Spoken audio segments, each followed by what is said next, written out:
This right here is a racist attack on congressional districts of color.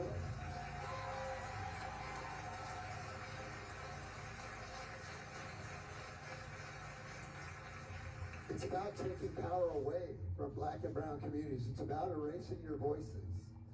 This effort to change the districts, again, has nothing to do with representing people better. It's the opposite of that. It's a power grab at the expense of black and brown communities. That's Democratic State Representative John Rosenthal of Texas slamming Republican efforts to redraw Texas's congressional map. Now, this move was spearheaded by President Trump and Governor Greg Abbott to give Republicans more seats in the House. It would change the districts of 5 sitting Democratic members of Congress, putting them into Trump strongholds. The president, for his part, not playing coy about his plans.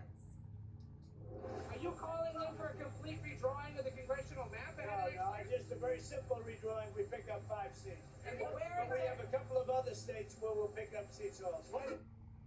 In response, some Democratic governors vowing to fight fire with fire, threatening to redraw their state maps and put Republicans in blue strongholds.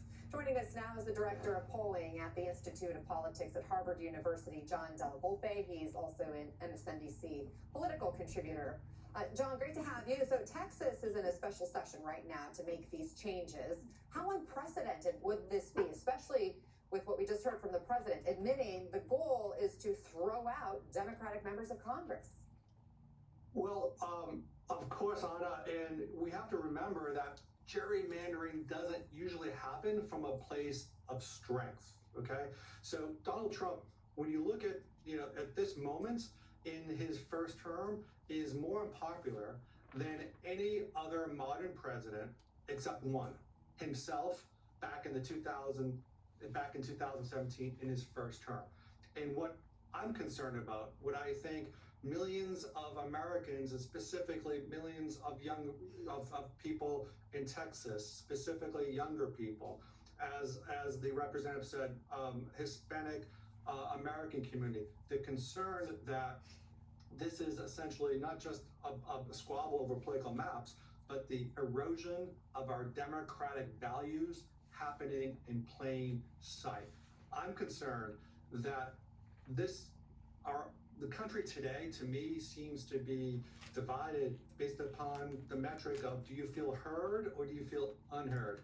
And all this is doing is basically making it so thousands, if not millions, of hardworking Americans are unheard when it comes to choosing the representative in Congress. I mean, is this essentially disenfranchisement? Absolutely. When politicians pick their voters rather than the other way around, of course it's the people are disenfranchised. And this is on top of the other tactics, I think, that we've seen over the course of the last several election cycles.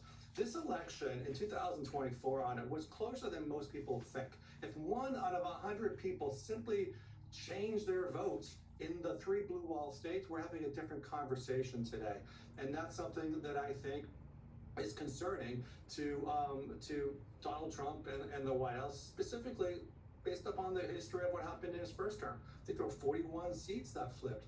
And he's close to a similar sort of position here in terms of his approval ratings.